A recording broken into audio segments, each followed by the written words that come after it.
welcome back to the Fight Society podcast. I'm Damon Martin. He is Matt Brown. And after a couple weeks off for the holidays, everyone was traveling and dealing with the holidays and Christmas and New Year's. We're finally back. Matt, I know you were traveling and dealing with the family unit and everything. So how was the holidays for you? Well, we're not just traveling, but sicker than a dog, man. I'm still, you probably heard my voice now. I'm still getting a little bit. Yesterday was probably the worst I've had, where I was just laid up. Like, man, I didn't get out of bed at all yesterday. I didn't do a single thing. Just laid there the entire day. So, is it like a head cold, like head flu, or?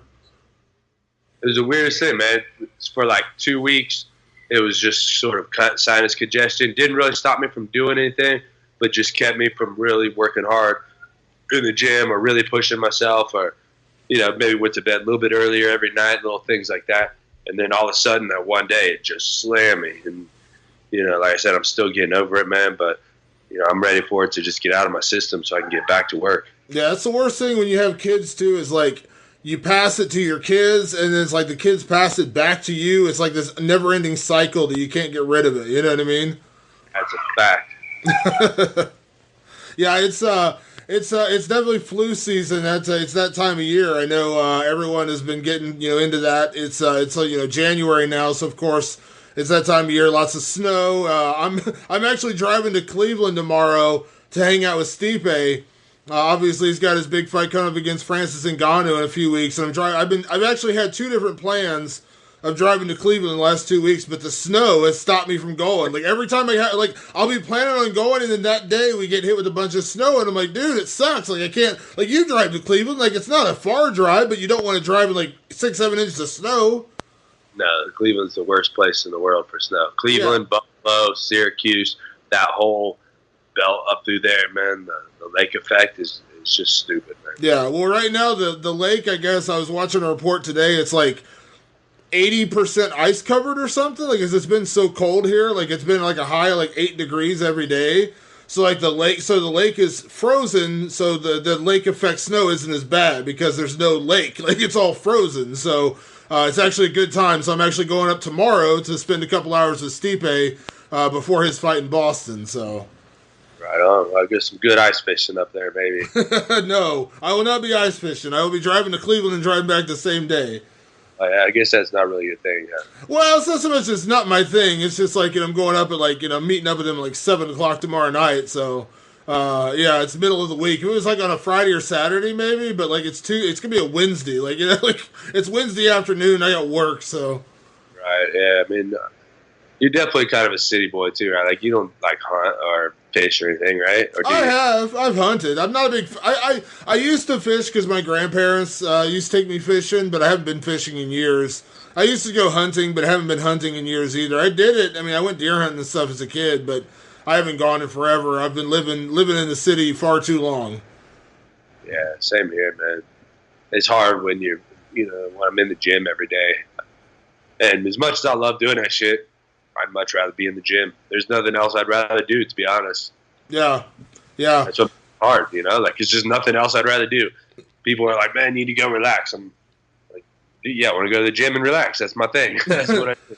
You, since the last time we did a show, you went out to L.A. and did a little training, and you were training with a famous musician, if I remember correctly, when you were out in L.A. Fact, yeah. I got to hang with Maynard from Tool, and yeah, we got some rolling in. Well, we didn't really roll. We just drilled. I did a class with him, with his jiu-jitsu instructor, Henry Akins. And, yeah, we got in a little bit of training, hung out for a little while. He sent me some wine. So I got a bottle over here of Caduceus. I don't know how you say it. Cadaceus. Caduceus, something like that. The wine that he makes. And I was going to drink it, or at least a glass or so, right? But still, he's sicker than shit, man. I can't shake this cold, bro. So. He's real big into winemaking. Did he own his own vineyard or something, like out in Arizona? Yeah, he has his own vineyard and winery and everything. That's crazy. Crazy. You always find you never know where you're going to find your passions at, and that dude is wine. I've heard that before. Wine and jiu-jitsu, that's his thing. Yeah, wine, jiu-jitsu. He's a purple belt. we didn't roll, but we drilled a little bit, and you can feel if someone's good. He definitely knows what he's doing and has some movement. And man, he told me if I come out there, then he'll hire me to train him. Actually, so that was kind of exciting, being that I was in high school, fucking like working. Like got some of the best music in history of music.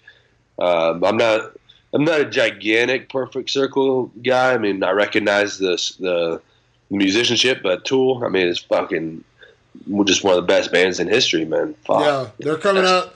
They're playing here in Ohio in May, and I've seen a Perfect Circle, but somehow I've never seen Tool. I don't know how I've missed Tool, but they played in Cleveland, and they never really played in Columbus. They always play like random places where I'm not, or I got something going on, or obviously they go on these long hiatuses, so they don't tour for like 4 years.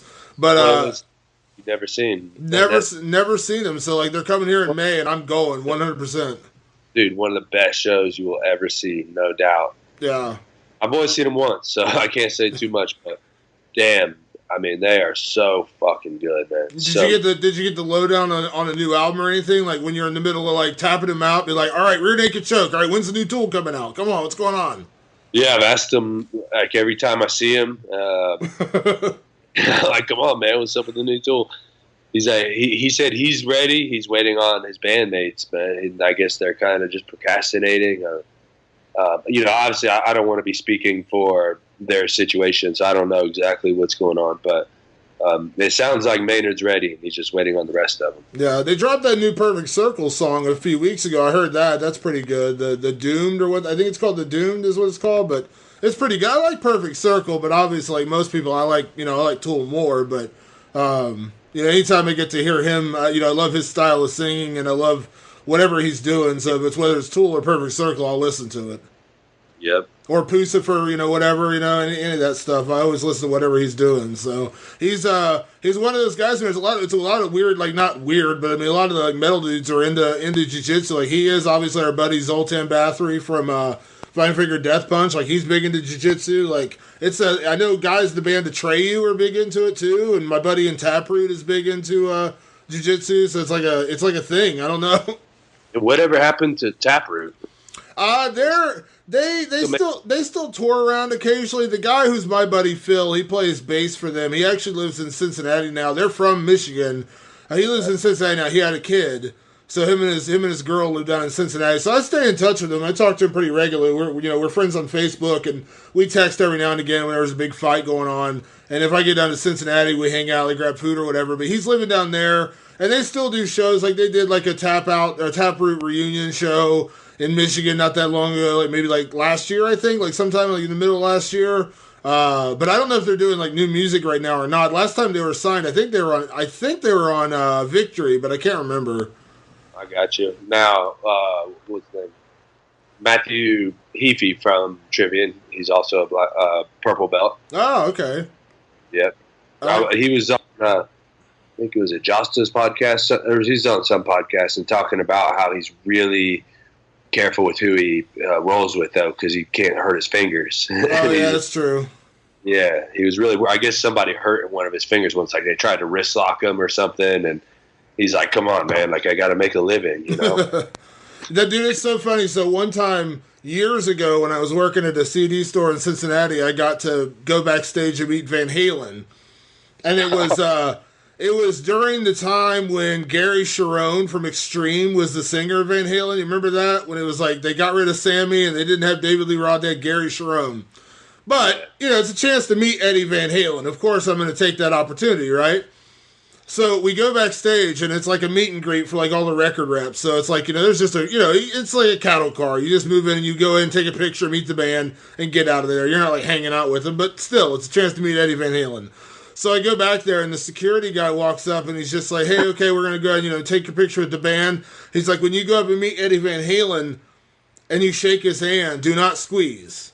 And it's like, what? And he's like, do not squeeze his hand. Hold your hand out limp, like this. Like, basically like a royalty kind of thing. Like, he's going to kiss your hand or something. But, like, you have to limp wrist it, and he shakes your hand, but you cannot shake his hand because he wears rings on his fingers. They don't want you damaging his hands. So like they don't want you squeezing his hand. So he's like literally you have to go up and like limp wrist it and like basically like hold your hand out like a dead fish. Let him shake your hand, and then they take the picture. It was the weirdest thing ever. I mean, I guess I understand it, but it was such a weird experience. Pretty good fucking idea. I'll tell you, I don't know if guitar players get this, but as a fighter, everybody wants to shake my hand and squeeze as hard as they fucking can. Yeah. And I've had surgeries on my hand. They're constantly hurt. I mean, I'm punching shit all the time, and everybody wants to squeeze hard as shit. And I'm just like, dude, come on, like you're not proving nothing by squeezing. Like I will elbow the fuck out of you.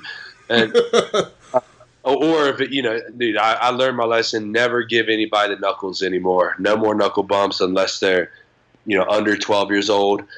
No more knuckle bumps because they're gonna punch your knuckle hard as they fucking can. I'm just like, especially, I mean, like I don't know, man. I've had so many injuries to my hands, and these people, they don't realize that, like, you just fucked up my whole day. Now I go to hit pads tonight, and I got to double pad my wrist or double wrap my wrist and double gauze my knuckles, and because of your fucking ego.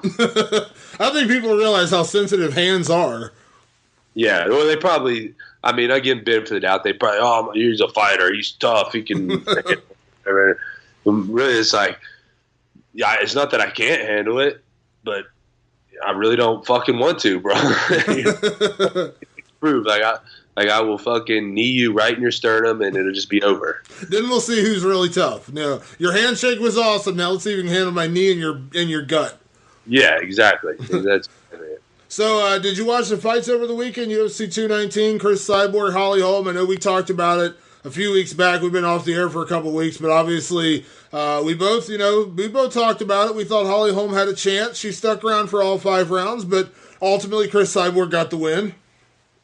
Yeah, it was a good fight, man. And I'll tell you, Holly made it about as close as she could, and I thought that she had the ability to pull it out, but I don't know, man. There's, Cyborg was just a little sharper. That could have been one of those things where it's just, even just that day, Cyborg was a little sharper. You know what I mean?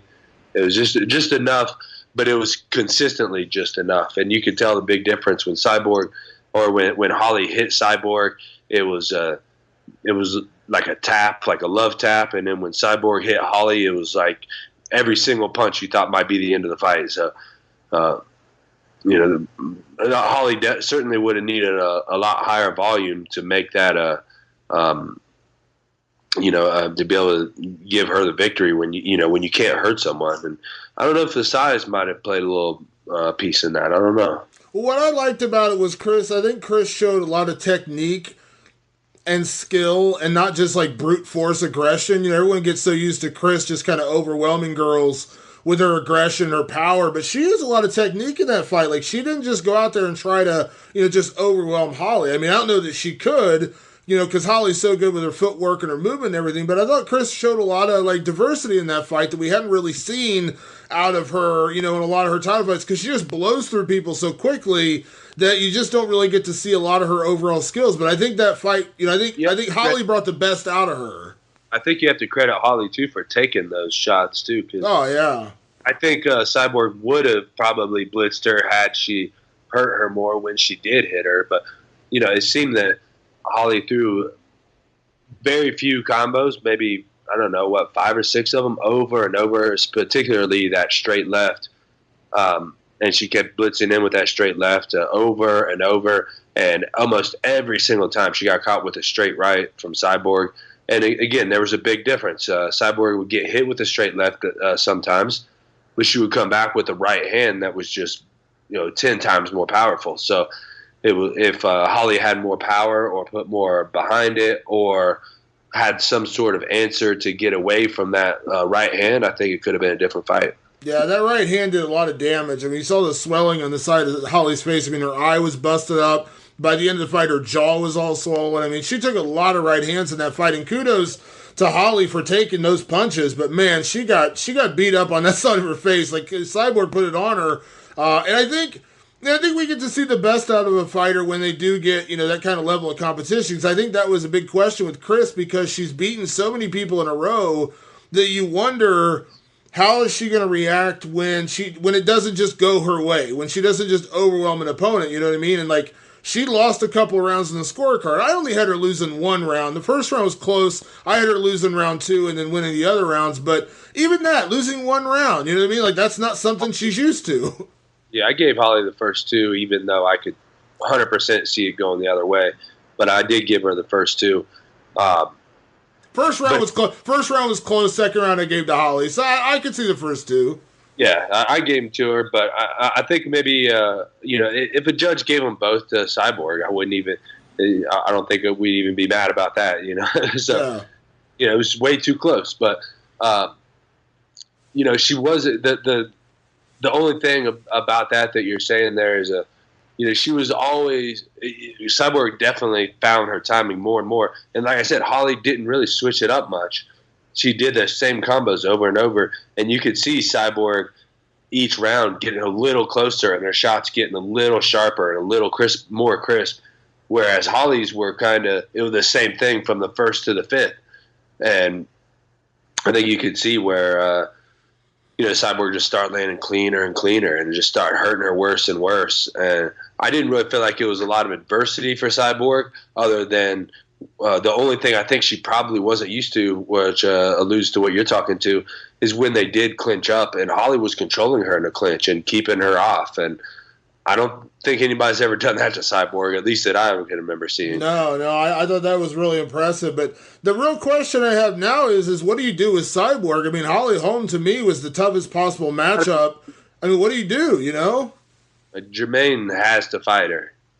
It's probably not going to happen. She gave up her title not to fight her. But, man, boy, I really want to see that fight. I think Jermaine needs to fight her. Yeah. And I think Jermaine could beat her. I don't know why she's won't fight her. I don't know. It doesn't make a lot of sense to me either. I mean, considering Jermaine beat Holly. Now, that was a close fight, too. Don't get me wrong. But, she's a phenomenal striker, phenomenal Muay Thai. Huge history in that. Lots of power as well. It kind of boggles my mind. And obviously you're going to get a bigger payday to fight Cyborg than, she was going to go back down to bantamweight and fight like the number, 12 ranked fighter. I don't know what you're really getting out of that. Versus the possibility of becoming the person to beat Cris Cyborg. And, let's just say hypothetically you beat her once, maybe you have to beat her again, but think about the payday you're going to get. I mean, you know what I mean? You're to fight Cris Cyborg twice, one, you beat her, and then you have to rematch her. That's like life-changing money, too, on top of everything else. I got to wonder if maybe, she came in, she got the title at 45, and she was just like, cool, I got my money, and, maybe I'll fight here and there for more money, and fuck it, I'm done.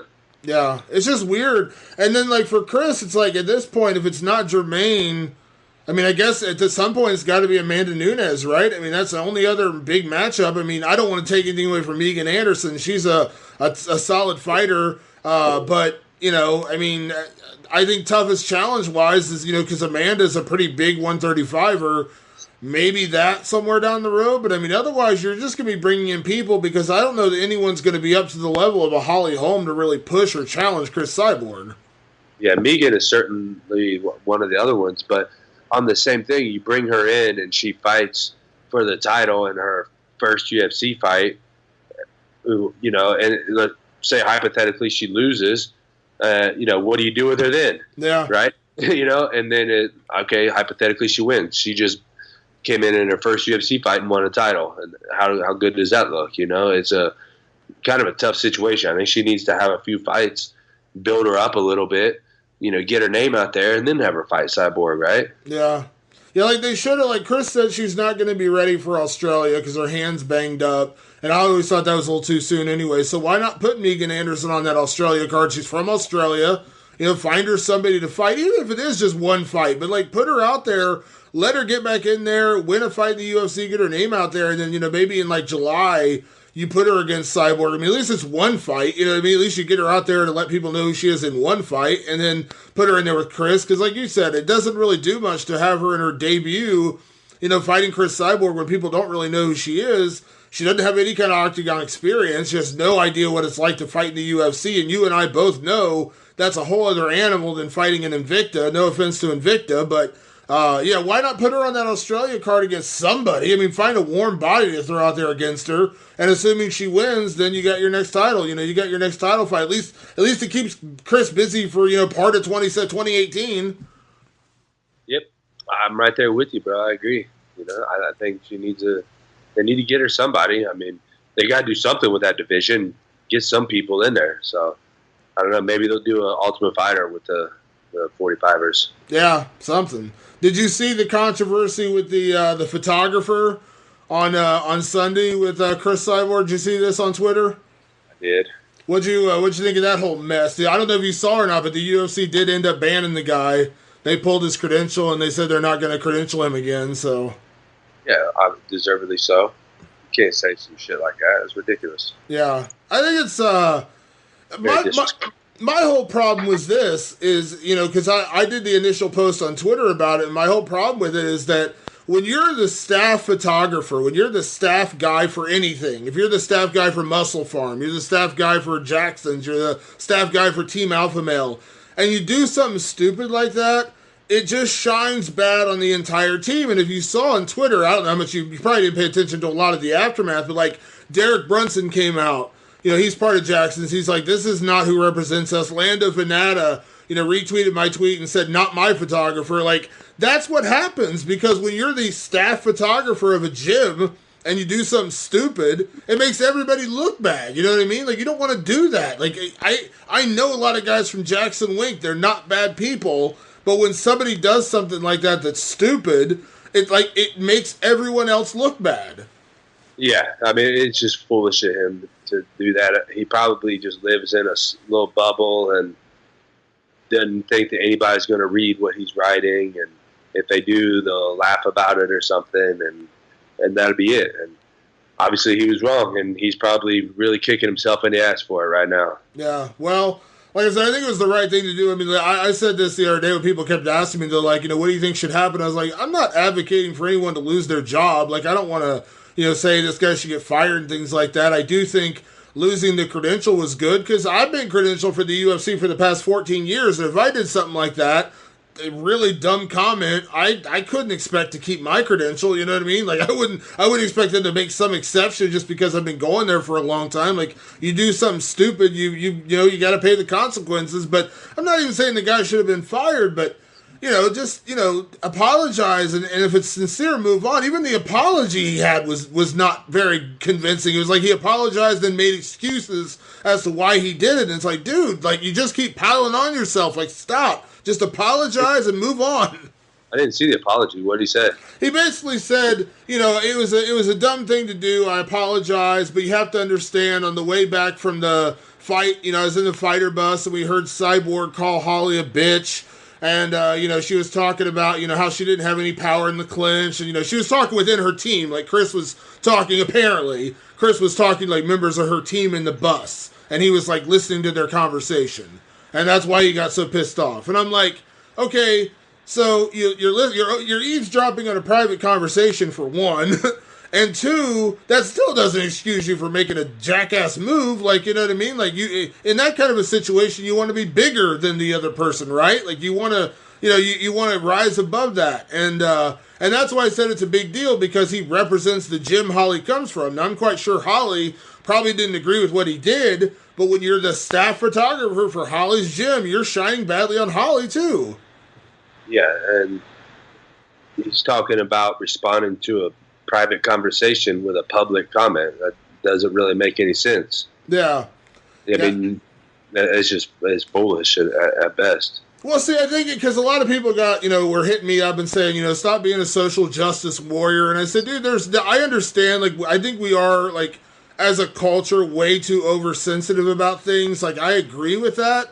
But there is a line. Like, there's just certain things, like insulting and, like, things like that you just don't do. You know what I mean? Like, it doesn't make sense. It's like homophobic comments. Like, I'm just like, you know, can you handle it?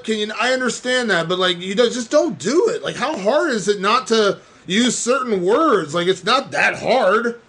Right. I mean, to me, I'm like, I don't even really care. I mean, it's whatever. Like, it's pretty much meaningless to me. But the guy should be smart enough to realize that you say some shit like that, you're going to lose your job. Like, you got to deal with the consequences. I mean, Cyborg probably doesn't even give a shit. You know what I mean? Like, probably nobody even cares. But you're going to lose your damn job. And, like, yeah, there's going to be people on Twitter come out and tell you to fuck off. And you got to be prepared to deal with that. I mean, I've said stupid shit before, and, and I've had to deal with the consequences of that. And, it's not like it's the worst thing in the world. I mean, everybody gets over it, but, if you lose a job, lose some money, lose, credentials like he did in his case, that's what you're fucking dealing with, man. Sorry about your luck. And, it's not, I don't give a shit what he says. It's whatever, people, man, I mean, there's people that say far worse things on a daily basis. So, it's not like, I'm going to go around and try picking apart people's conversations and calling them out on all these stupid things that people say, because I think people say stupid things all the time, but it's, you're not going to let it get to me or bother me. And I'm sure most people would agree they don't even give a shit, but you got to fire the motherfucker too, though. Yeah, I think the key is, like, don't do it in a position where you're representing, anybody. You know what I mean? Like, if you were at let's say you're at a muscle farm function and you're like the representative of muscle farm, and you drop a bunch of homophobic slurs, like, okay, like, does it offend, does everyone get offended? Can we all have, be grown up enough to admit that it doesn't really offend us? Yes, but in that moment, you're a representative of muscle farm. Like, you're making the entire brand look bad. And that's what like, if this guy was just some jackass on the internet, we would just chalk it up to him being a jackass on the internet. You know what I mean? But he's like the staff photographer of Jackson Winklejohn's gym, the gym that just got beat by Cris Cyborg. Not only does it look like sour grapes, but you're a jackass for saying things like that, like really insulting things, and you just can't do it. You just can't do it in that situation. That's a great point. And knowing who you're speaking to also goes a long way. I think, like, there's certainly things that people would say in private conversations that they wouldn't say on a public forum, right? Yeah. And that's, like, if he said that to his buddy, nobody would give a shit, again. But like you said, he's representing. I mean, I'm sure certainly Cyborg would give a shit, and if I were standing there right beside him, I'd give a shit too. But the fact is, he's, like you said, he's representing another organization. So that's, so he's getting what he deserves now. So fuck him. At UFC 219, I know the other thing we didn't get a chance to talk about yet was Khabib Nurmagomedov. I know you were impressed by that. I saw the UFC used one of your tweets today. Did you see that on Instagram? your post-fight comment on Khabib, like, "Oh my God, Khabib" or something. They used your comment on, like, an Instagram post today. Oh, nice. That's cool. Well, I didn't see that, but I'm actually, one of my New Year's resolutions is to stay off social media. Not social media, stay off my phone to a much more drastic extent. So it means what I'm going to do is I'm going to actually allocate maybe an hour a day at most, maybe even every other day. I haven't exactly narrowed it down yet, but there's going to be a small allocation of time specifically for phone use. Which would be social media, business, all that stuff. The rest of the time, at best, you're going to get a phone call or a text. Outside of that, even that, I'm trying to, kind of get away. I mean, shit, it was like, 10, 15 years ago, you call someone and, maybe they're home, maybe they're not, right? Maybe they pick. It wasn't a big deal. Like, okay, I'll leave them a voicemail, whatever, call me back. Or hell, we didn't even have voicemail. It's like, all right, we'll see each other when we see each other. And now it's like everybody expects this instantaneous response. And, man, I'm just, like, glued to this phone. I got to get away from it, man. You know how it is. And I think a lot of people would probably agree with me on the same thing. A lot of people probably want to do that, but I'm making a point to do it. So that's why I missed that. But fuck what I'm talking about, man. Khabib killed it. What amazing. Fuck. I mean, what else do you say? This dude just blew us out of the water, man. Did it to one of the best in the world, too. Just, there's no way that nobody. I was thinking about this today. We got Conor and Tony ahead of him. And what a interesting thing because, Tony's going to give him the most problems probably of anybody in the division on the ground. So if there's anybody that can stop him on the ground, his ground and pound attack, which is his game, if there's anybody that can stop him, it's Tony Ferguson. If there's anybody that can stop him on the stand-up, it's Conor McGregor. And so he's got those two in front of him, but neither one of them can stop him in both, I don't think. So I think he's got a really good road ahead of him, and I really want to see him fight Tony. I think he walks through Conor pretty easily, but Lord knows I've Conor out enough times now. I got to stop doing that. But I think we would agree Khabib probably has a very high odds of winning that fight, whereas the Ferguson fight, man, that is the fight to make. Yeah, Khabib. The thing about Khabib that's so tough, and I said this on Saturday night, is he's a striker's worst nightmare because he doesn't disguise what he wants to do, and you still can't stop him. You know what I mean? Like he doesn't disguise he's going to get you to the ground, he's going to out wrestle you, and he's going to maul you on the mat. Like he goes into a fight telling you he's going to do that, and it's your job to stop him, and no one has been able to stop him. You know what I mean? Like the guy just like the way he puts people on the fence, puts them on the ground, and then I don't know that we've seen ground and pound like that. Like, obviously, our good friend, the Godfather ground and pound, Mark Coleman, like him, and I think back in the day, Tito Ortiz, when he used to get guys in the guard and used to just bludgeon them with elbows and stuff, like he was really, really good at that point. But I don't know if we've ever seen anyone put damage on a guy the way Khabib puts damage on people on the ground. You're right. I mean, it's different, man, because he does jiu-jitsu, too. Yeah. He passes, he lays...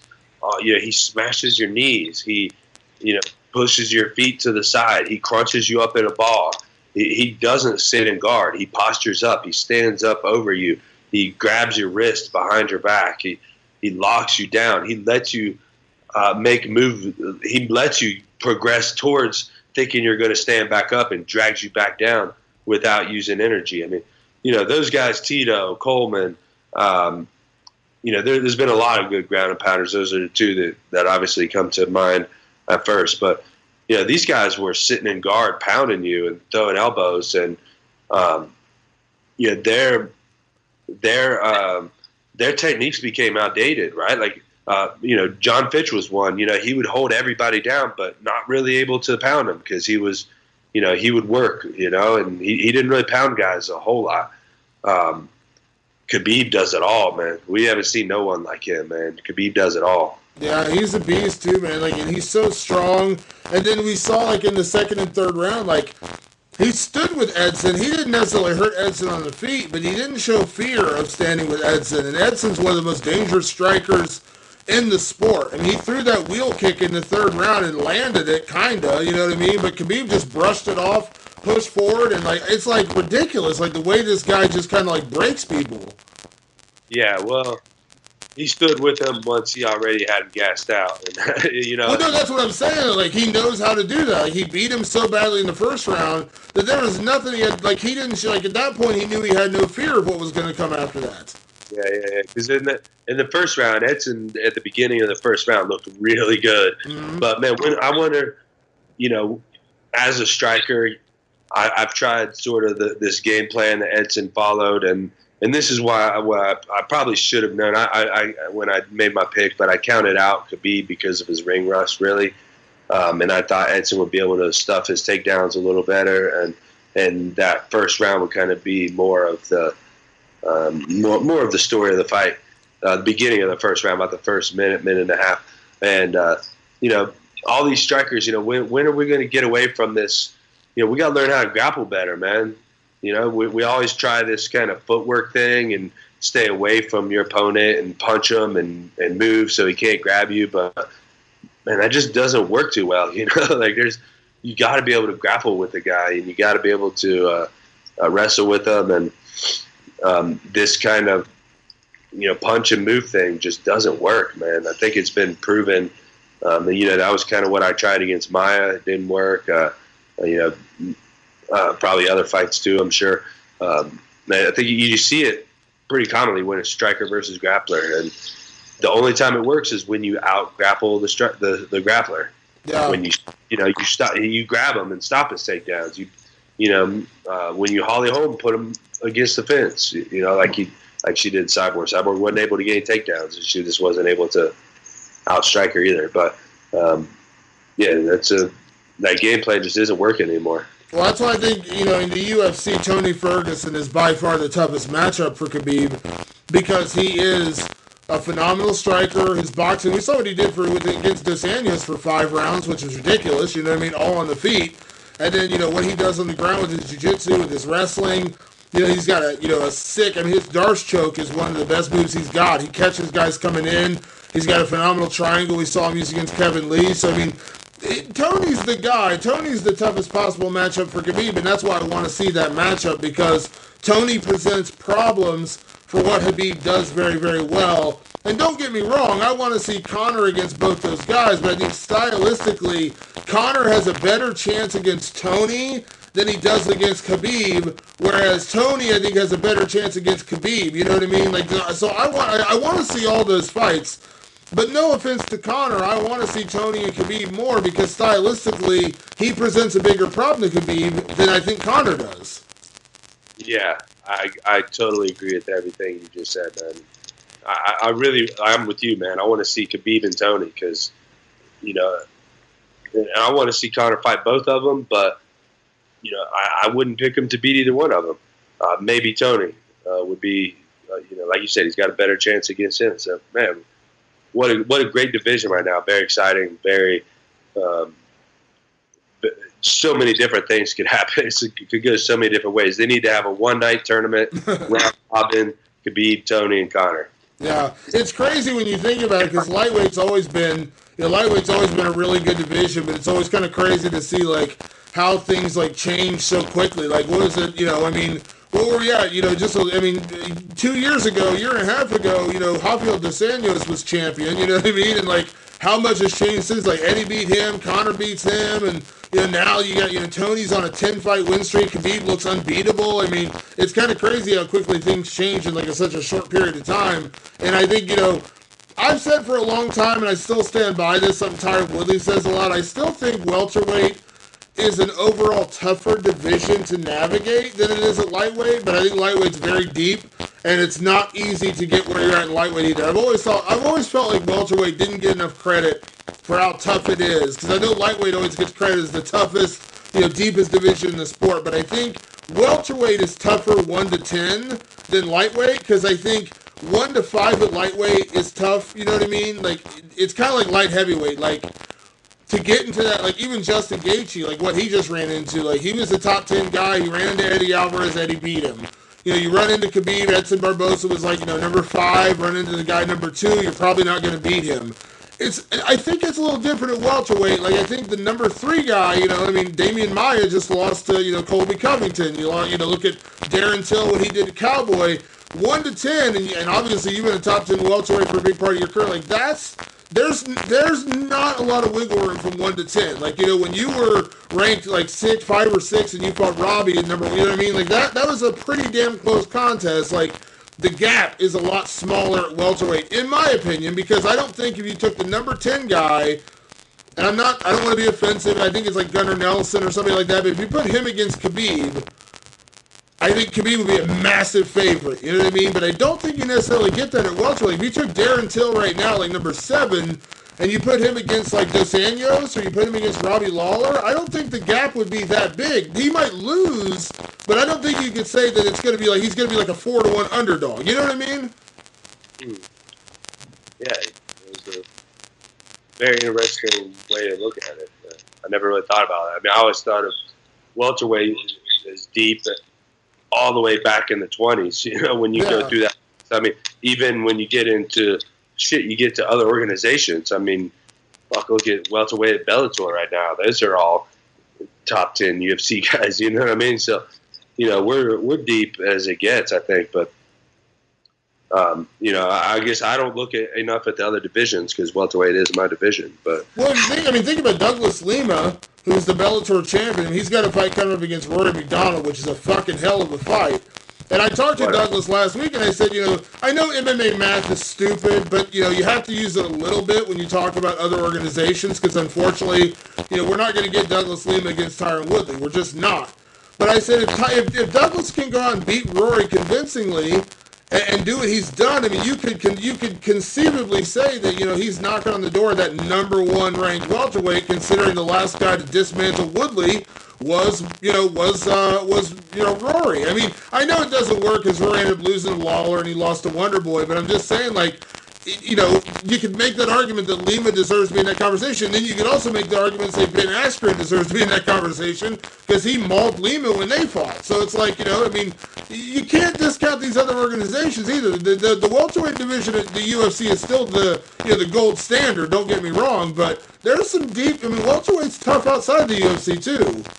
Yeah, that's what I mean. It's just tough all around. I mean, I think the most people are probably around 170 pounds, right?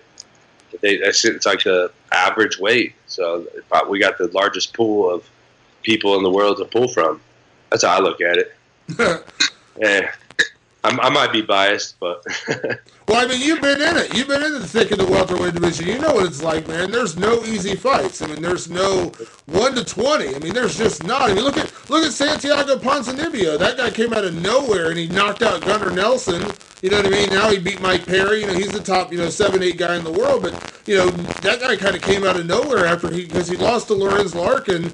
And then, like, he went on this huge, like, was he on, like, 6-7 fight win streak? Like, you just never know. You can't discount anybody in that division. Like, you cannot look past anybody. I mean, Kamaru Usman is, I think, number 11 in the world.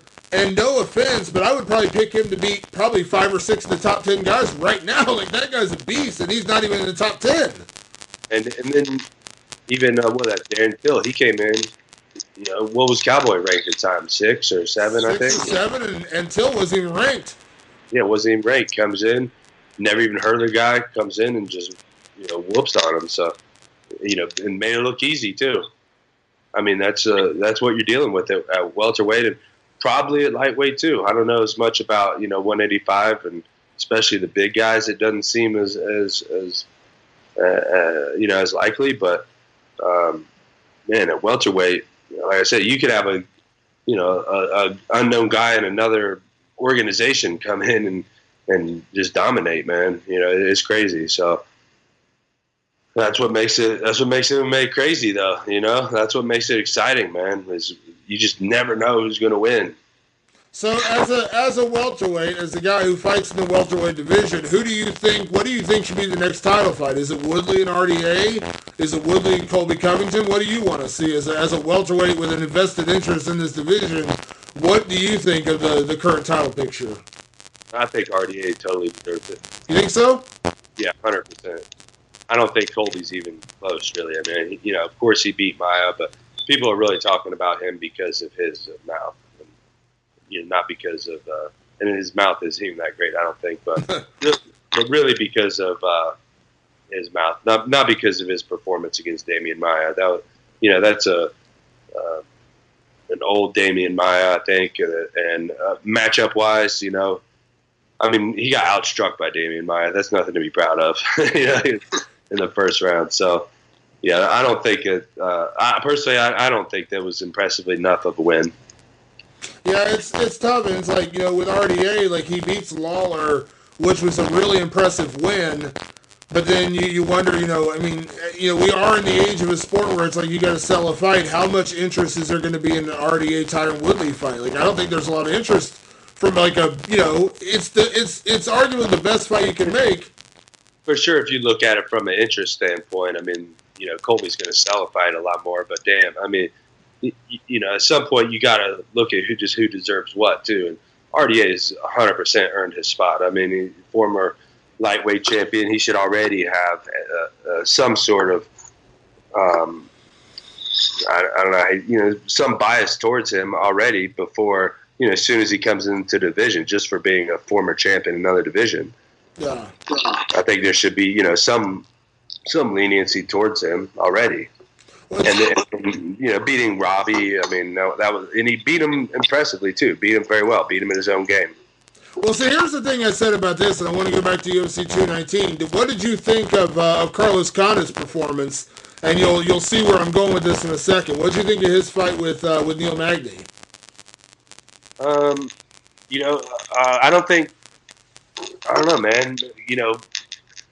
Neil, obviously, he looked good, man. He was sharp. He was on point, and I couldn't tell if it was Condit not being himself or if Neil made Condit not be himself. Because it could be the ring rust or he just didn't seem to have any sense of urgency, and he looked like he was in a kind of a sparring match. But maybe Neil did that to him too, and you got to credit Neil for being there and being in shape, and probably I think Neil probably made that happen more so than Condit, not being totally prepared.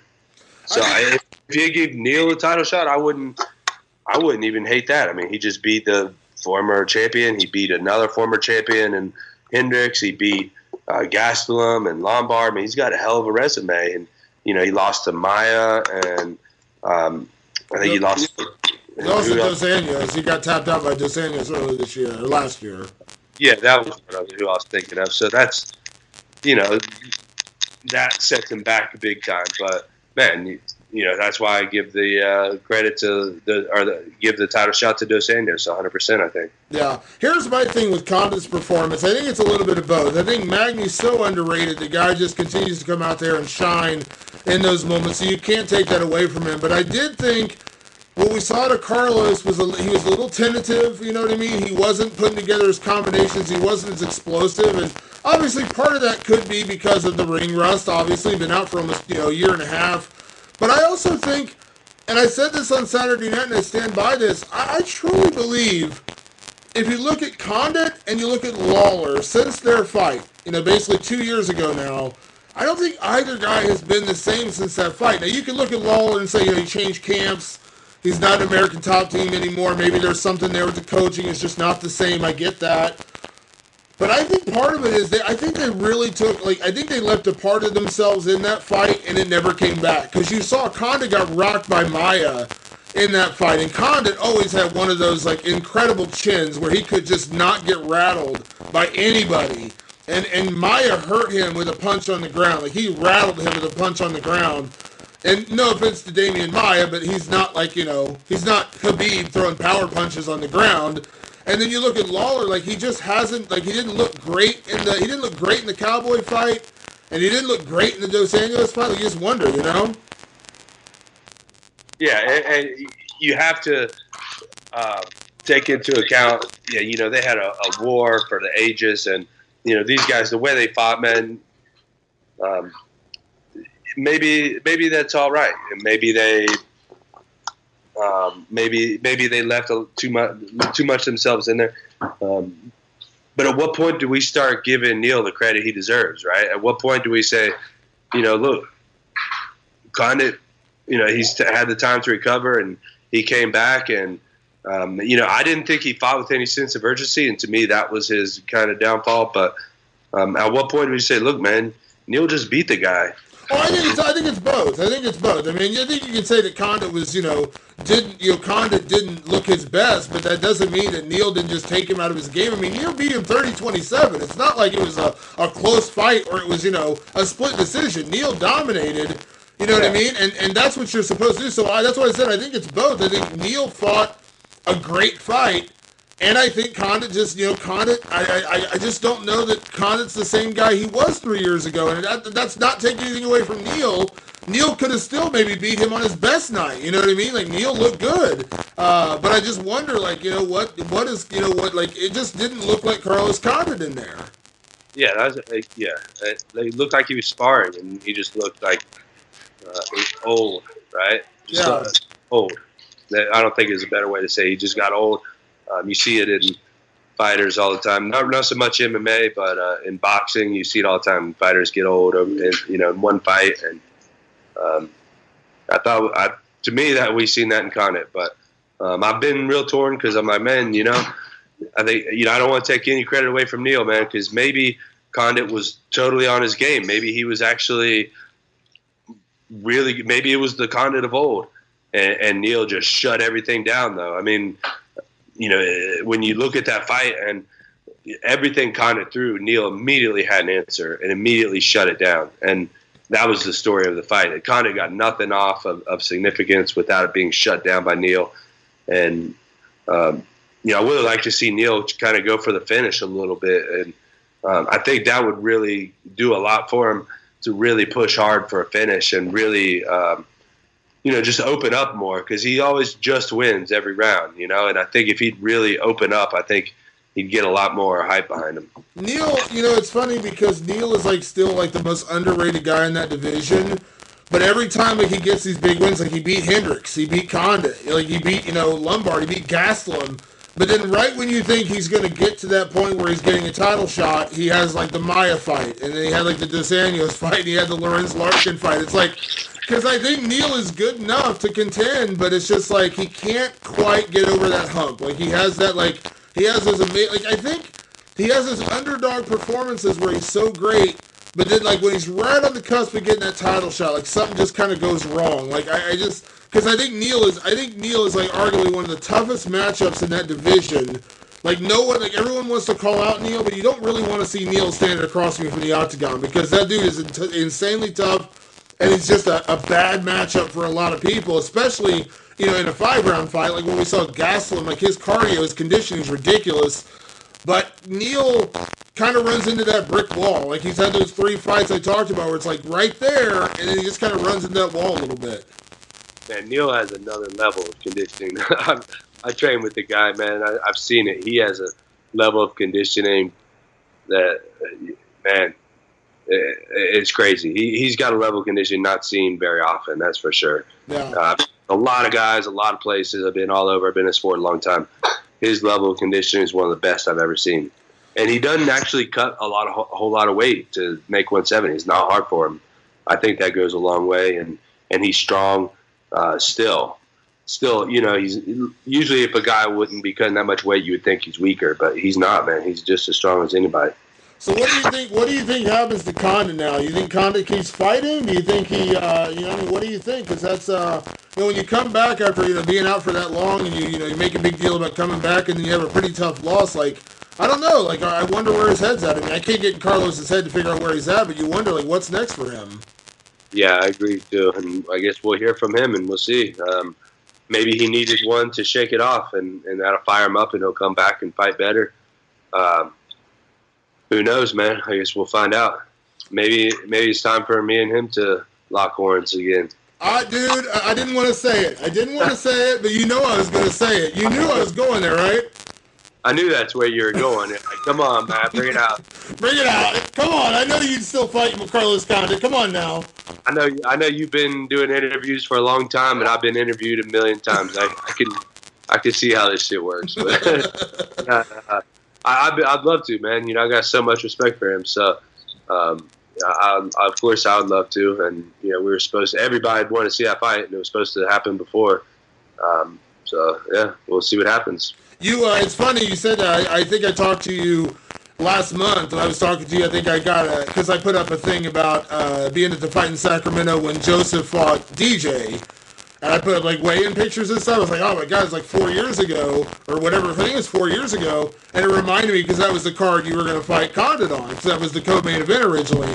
And I was like, A, I can't believe it was 4 years ago. That's crazy to me. And B, we're in 2017 or now 2018. I still fucking want to see that fight. I don't give a fuck. It's been 4 years or not. I still want to see that fight. Yeah. And I think that's definitely one of them that people would want to see no matter what. And it would be a fight for the ages, man. I think we could. And that would certainly be a fight that would make me want to come out of semi-retirement. I'm kind of in here that, who knows what's going on. So, I haven't made any decisions on anything. So that would be one that would probably wake me up and get me out of bed. Yeah, that's one of those fights. It's that's never going to be a fight that people aren't going to be into. You know what I mean? Whether it happened in 2013, 2018, doesn't matter. That's just one of those fights that everyone, doesn't matter. You don't care about rankings. I don't give a shit about titles. Fuck it. That's just a fight I want to see. And it's not let's just throw this on a pay-per-view. That's a fucking co-main event. Fuck, you could main event a card with that fight. Fuck it. Let's see 5 rounds. Yeah, we definitely got to go 5. We're going to do that. But we'll see what happens, man. You know, maybe Sean Shelby will be listening in and give me a call next week. I love it. You know where I'm going. I've been talking about that fight since it fucking didn't happen the first time. I know. So, yeah, like I said, it was supposed to happen the first time. I would have been down. You know, I think Condit still has it in him, man. I think, you know, so who knows what happened last week. He was out for a year and a half, and from what I heard, he wasn't in the gym a lot. You know, he kind of just took time away from the sport as a whole. You know, he opened a couple businesses. He opened a coffee business and opened a couple other things he was doing. So, like, where you, as you said, even when you're off, you're not really off because the gym is kind of like your home. From what I heard was he wasn't at the gym. He just kind of got away from the sport a little bit. And that's a different thing to come back and even on an 8-10 week camp. Like, it's just when you're not training to get back into it. So maybe that was part of it. He just, now, he's back into it, When you come back against a guy like Neil that's training every day, twice a day, and really dedicating himself to the sport, and is such a workhorse, man. I mean, that guy's just getting better and better all the time. And I mean, that's, I say retire. I tell you, I'm not coming out of the gym, though. I mean, I'm going to go to the gym every day as much as I can. And my only retirement will be opening a gym so that I can stay in the gym every day. I mean, that's all I want to do. I've looked into opening businesses and doing lots of different things, and it's crossed my mind to put money in this or that, or invest time and energy into this or that. And there's nothing that, I think once you compete against other men in a cage, there's nothing else that can really get your heart pumping like that again. So, I want, and I love there's nothing I love more than the martial arts except my family. So, well, I think that's something that always separated you, and there's certain guys like that where it's like you said, like it's not, the gym isn't work for you as much as like you just love doing it. You know what I mean? Like you hear guys talk about, I don't like being in the gym. I don't like training. Training camp is like, just a pain in the ass for me, like that kind of stuff. There's certain guys where it's like the gym is who they are. And even if you never fight another day of your life, like the gym is just who you are. Like that's what you love to do. Yes, that's exactly it. And not just who I am. I mean, I don't feel comfortable when I go a day without being in the gym. I mean, I haven't been in the gym much these last 2 weeks because I've been sick as hell. And it's just been driving me crazy. I mean, I went to the gym sick a couple of times just because I'm like, I just got to go. I mean, that's just what I want to do. I mean, I even went today, even though I didn't do anything. I just went and I was just like, I just got to be here. That's my safe place, man. That's where I feel comfortable. And I think it's weird, these people that say that they don't like going to the gym or training camp is work for them, whatever. I mean, these people ain't never worked a real job is what it is. They've never really had to struggle or had a hard life, or they're just lazy. I mean, one or the other, because, I mean, I've worked real jobs. I worked in construction before and, get up at 5 a.m. and be on the job site by, 6:30, 7, work till 6:30 or 7 at night, and then go train and then go to bed by 10 or 11, get 5 hours of sleep and do it again. I mean, I don't think these people have been through that kind of grind. I mean, I really appreciate what I have now, and I don't think a lot of people do. And if you're not enjoying the gym, then you should just not go. Like, do something else. You know what I mean? Like, nobody's forcing you to do this. I truly love it, and I want to be there every day, man. And my wife always talks about going on vacation, and I'm like, I don't even want to go on vacation. I want to be in the gym. That is vacation. I go on vacation every day. What are you talking about? Like she wants to go to the Virgin Islands or Florida or something, the Bahamas and Costa Rica, and I'm like, I just want to go to the freaking gym. You know what I mean? Like, that's cool with me. Well, that's what they say. They always say find a job that you love that doesn't feel like a job. You know what I mean? Like that is a job that, technically, just like, one day when you own a gym, it's going to be your gym. You're going to be a teacher. You're going to be an instructor, but you're going to be, one of those guys on the mats with the guys. You're going to be teaching them like what you do. It's just like anything, man. You want to do something you love, and what you love to do is go to the gym. I think that's honorable, and I think that's an amazing thing. Like, I think that's how you get guys like yourself. I think another guy, I don't know how well you know him, James Krause. He owns a gym down in Kansas City. Like, that's what he is. Like, he's all about being in the gym. Like, that's his thing. You know what I mean? Like, he's got a family, his own fight career, but he just loves being in the gym. He coaches guys. He teaches. Like, some people are just built like that. I think that's awesome. Yeah. And Krause is a hell of a good businessman, too, man. Very smart and very knowledgeable in everything martial arts. So, and that's what we were talking about. Like, I guess me and you were talking about coming back to Columbus and opening a gym there, and this might be happening sooner rather than later. So yeah, get ready for that, bro. And then you get to get my ass in shape. That'll be your mission for the gym opening, is to get me back on the mat. I haven't been on the jiu-jitsu mat in like 8 years. It's been so long. What belt level did you get up to? I was a blue belt when I trained BJJ.